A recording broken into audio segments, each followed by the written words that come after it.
Greetings, cyberdogs and citizens of the internet. This is RENDOG coming at you from the storage rooms in the Molehole Castle in this Let's Play Minecraft Survival series. In the previous episode, we started working on a triple mob spawner gravity farm, and in this episode, my friends, we are going to try and address some of the issues that have come to light with regards to this giant-ass project. Anyway, my friends, it's going to be a sweet-ass episode, so sit back and relax. Let's play some Minecraft Survival. Well, my friends, here we are back in the castle, and we are here to deal with a serious issue that has come to light in the comment section of the previous video. OCD around the world is going absolutely freaking cray-cray right now. And guys, I want to start today's episode off by helping some of you guys deal with the OCD issues that you are experiencing. Many of you fellas out there in the previous episode mentioned that I am not wearing a complete set of armor right now. And in fact, the armor set of the butthole is missing a skull cap. And yes, that is 100% true, guys. So I just went back to the castle to find myself a leather cap. Let's head into MudDog's greenhouse to find ourselves some dandelion yellow, man, because we got to put this OCD to rest. We just cannot carry on like this, man. This is just unacceptable. There we go. There's some dandelion yellow, my friends, and let's make ourselves a nice little yellow cap. There we go. OCD can now rest. Oh, sweet. Check at me. I am pimping. Oh man, awesome. We are actually now ready to head back down underground and work on the triple mob spawner gravity farm that we started in the previous episode, guys. And man, I want to thank all of you cyberdogs out there who have been commenting on that video and giving me some excellent tips and ideas on how to make this mob spawner work. Unfortunately, I've got some bad news for you guys, man, and a lot of you cyberdogs pointed out in the previous video that our mob spawner design is currently flawed, and the reason for that is because of Minecraft physics. Well, not necessarily Minecraft physics, but Minecraft rules. Now, the rule of Minecraft, or the laws of Minecraft regarding spawners, is that a spawner will only generate mobbage if a player is 16 blocks from that spawner. Now, we know that there is a mob spawner here, and we know that there's another mob spawner in the jungle over there, and then another one around the back of the coastline. Now, those mob spawners are most certainly more than 16 blocks from one another, and I have been looking around this area trying to find a sort of central spot where the two mob spawners could potentially meet. I thought that this position over here might be a spot where if we stood, we would be activating both that mob spawner and this mob spawner in the jungle. But unfortunately, these mob spawners are too far apart from one another. So we're going to have to try and think of a different strategy to make these mob spawners into a giant mob farm. And I've got a pretty decent idea of what I want to do. I think what we should do is use one of the mob spawners as the primary mob generator, and then what we could do is connect a tunnel that will run underground from the mob processing facility all the way to the other mob spawning chamber, and that will give us the ability to actually control what mobbage is going into the mob processing facility. So for example, if we want to get a whole bunch of string to be able to trade with that villager in Mole City, we can come to the mob processing facility, take the rail cart that will take us all the way to the spider spawner chamber, and then we can sit there for 30 minutes or whatever generating spiders and getting a whole bunch of string, because those spiders will be taken from their spawning chamber to the mob processing facility, and the same will apply for the main mob spawning chamber, which will be this zombie one over here in the center. So that's kind of what I'm thinking, guys, and since we were last together, I've done a little bit more work on this whole thing,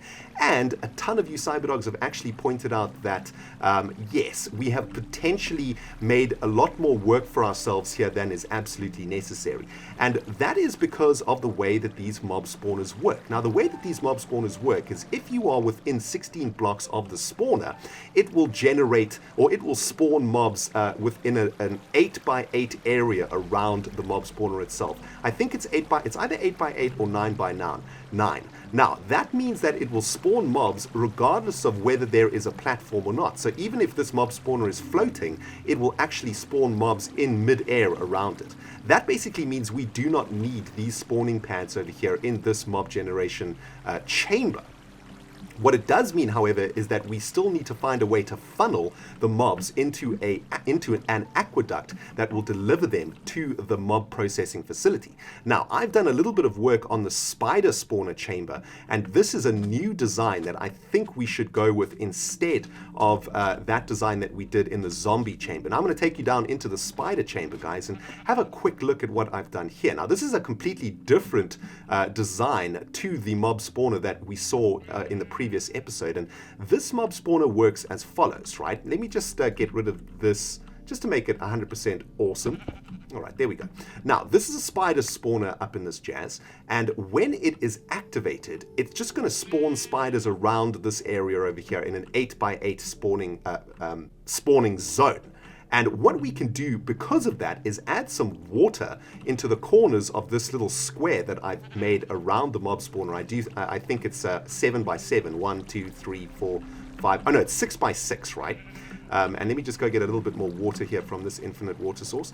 And what this will mean is the spiders will spawn in mid-air, and then they will drop into this water that is going to push them down into that aqueduct over there. And because we've made this little area 6x6, the water actually connects very well in this position over here. So there's no position inside of this little chamber where a spider will sit and not be pushed toward the center. And if a spider does get pushed toward the center, it is going to drop down into this aqueduct over here, and this aqueduct is going to send that spider all the way in this direction. I've already excavated the tunnel over here, and this tunnel is going to go all the way to this position over here, I think. Yep, and if we go all the way up to the top, we will see that this lines up to where I want to put the mob processing facility, which is going to be on top of that hill in that position. Now, I think that that is a much more efficient way to actually build a mob spawner generation chamber, and I think that that's exactly what we should do for the zombie chamber also. So I just want to thank all of you cyberdogs who helped me out in the comment section of the previous video. You guys told me all about how these mob spawners should actually be built, and that these spawning pads are pretty much just a waste of freaking time, and that we don't need to do these spawning pads. Alright, my friends, welcome back to the zombie spawning chamber. I just hacked away all of those spawning pads that we installed in the previous episode, and man, let me tell you something, my friends. I've gone through so many iron pickaxes in this project. It is insane. So when I went back to the Mole Castle, I made myself a new diamond pickaxe. It's got efficiency 3. It's making my life a little bit easier, but we have unfortunately had to use some of our levels for that. But check it out. We are actually getting some spawns down here, which means we can recover some of those levels. Now, the next thing that I need to do in this chamber, my friends, other than killing the undead, which seem to be spawning like nobody's business now, is actually, let's just add another torch here, man. We can't be dealing with this. There we go. What I need to do is add that swimming pool that I showed you at the beginning of this video to this zombie spawner pad. And yeah, once I've got that done, guys, I'll bring you back on the other side of this.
Oh baby, this zombie swimming pool is starting to look really awesome and actually kind of refreshing, if you ask me. The first thing that these zombies are going to do when they pop out of the butthole of their mama, which is the spawner, of course, is take a swim.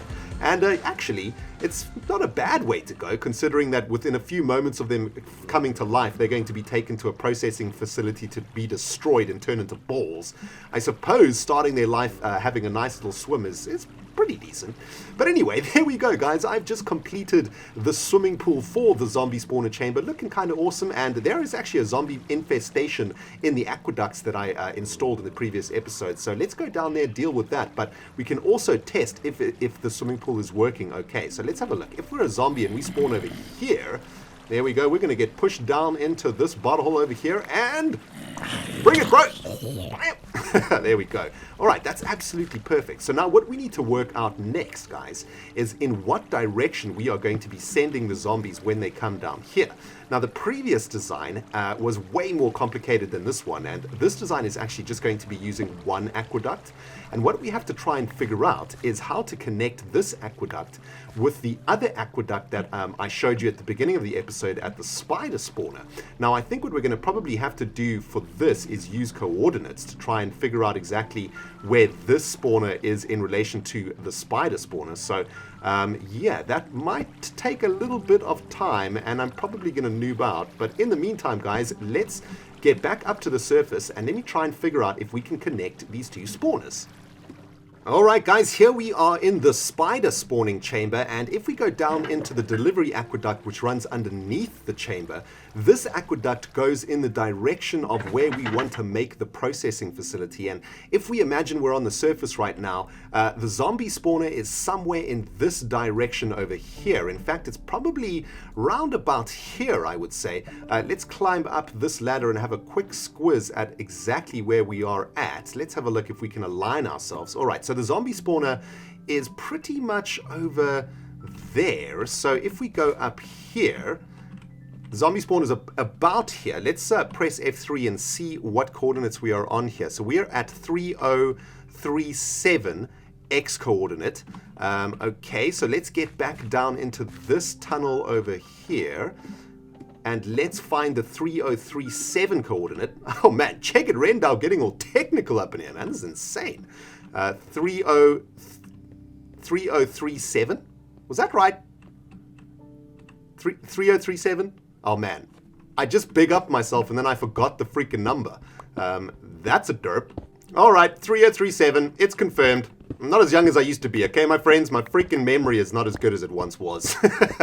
Anyway, guys, I'm going to dig in this direction, and if all goes well, we should hit the zombie spawner chamber. I'm not entirely sure where we'll hit it, maybe below it or above it, but when we do smack into it, I'll bring you back. Well, I didn't manage to run into the zombie spawning chamber, so I think that the tunnel I excavated actually went underneath it. So what we need to do is position ourselves in a coordinate 3037. Oh my goodness. How you freaking skeleton butt. Man, scared the absolute jingo out of me there, man. All right, let's have a look at F3. F3 is 3035, 3036, 3037. So theoretically speaking, digging down here should actually take us into the tunnel. Yes, there we go. All right. So this tunnel goes all the way to that aqueduct over there, and if it turns left, it goes to the spider spawner. So that makes a lot of sense, actually. Okay, excellent. So now what we can do, guys, is figure out a way to connect these aqueducts together so that the mobs that drop through this butthole connect with the aqueduct system from the spider spawner butthole, and then they are all sent in one direction along one aqueduct to the processing facility. Alright, cyber dogs, welcome back. I've just spent the last 20 minutes or so fixing up the aesthetics of this aqueduct tube. I wanted to ask a question. How many of you guys out there are like me? I want to figure out if it's not just me being absolutely crazy, but as you guys can see, I've pretty much cobblestoned this entire aqueduct tract. In fact, I have done it, and the reason that I've done that is because my OCD will just go absolutely crazy knowing that this place is butt ugly and hasn't been made to look absolutely awesome. Even though once our mob spawner facility is up and running, we will actually never come here and never come down here because, of course, this will be delivering mobs. It just would play on my mind if I didn't actually fix all of that up, man. I'd love to know how many of you guys out there share similar OCD issues to me, because damn, it's probably a whole waste of freaking time that I didn't need to do, but you know what? I feel happy about myself now, man. But there we go, guys. And speaking of OCD, my friends, I am just putting the last final touches to the aesthetics of this spawning chamber over here. The last thing that we need to do is isolate that spawner within a giant wall around it. What I have done is I've added some slabbage around this corridor that we dug out in the previous episode. I thought it looked a little bit better than just filling it up, I suppose. It adds a little bit more space to it also. But what I need to do now, though, guys, is completely enclose our spawner with a wall. And that means that with the slabbage on the outside, nothing can spawn in this corridor at all. And all of the spawning coming out of that mob spawner is going to be isolated within the swimming pool area. And that means that we're going to be able to catch every single zombie that comes out of the butthole of that spawner over there. And that is absolutely freaking awesome. So I'm going to get that done, guys, and we'll take a look at what it looks like. All right, there we go. The spawner is now completely surrounded by this wall. These outdoor corridors are basically just for show, and unfortunately we're probably never going to come back to them because we're going to lock ourselves into this chamber right now. And there's actually been a butt ton of zombie spawnage going on around here because I think I removed the last of the torches actually from the spawner. So this thing is actually kicking and flowing as we speak. Actually, let's get all of the torches off the spawner so that it can function at full freaking blast. All right, there we go. So our zombie spawning chamber is now running at full capacity. And as you guys can see, it is generating a ridiculous amount of zombies that are all going down into that aqueduct down there. This might actually be a really good opportunity to do some farming. This also might be an absolutely terrible freaking idea. But you know what, guys? YOLO, right? Let's freaking do this thing, man. Let's get down there and let's see if we can kill ourselves some zombies. All right, let's go down nice and slowly. There should be a giant infestation down here. Oh, okay. All right. Yeah. Yes. Yes, that is a lot. That is a lot of the undead. That is a lot of undead. Oh my goodness, this is absolutely ridiculous. Is our sword even going to be able to freaking handle this, man? Are we going to be able to kill all of these zombies? I don't think so. Hang on, there we go. We're hacking through them. Holy goodness, that is insane. Well, that is just a taste of what we are going to get from our brand new mob spawner facility. That was intense. Wow. That was epic. All right, guys. Well, that is all we have time for in today's episode. In the next episode, we need to figure out a way how to make the aqueducts actually push the zombies down this corridor and then take a right turn in this direction so that they can be sent into the processing facility. Of course, there is going to be another stream of zombies coming from that direction over there. So we're going to have to do a little bit of waterworks in the next episode. But, man, Blast Protection 3, sweet. But anyway, guys, before I actually die to this giant undead horde infesting these aqueducts, I'm going to say goodbye. I hope you have enjoyed this episode, and yeah, man, keep all of those awesome hints and tips coming. You guys are really helping me build the best mob spawner that I can in my Minecraft survival world, and yeah, man, I just want to thank you for that. Guys, if you haven't subscribed yet, you know what to do, man. You hit that subscribe button. If you haven't hit the like button yet, well, hit the like button or this sword goes up your butt. Easy as that. We'll see you in the next video, my friends. Goodbye!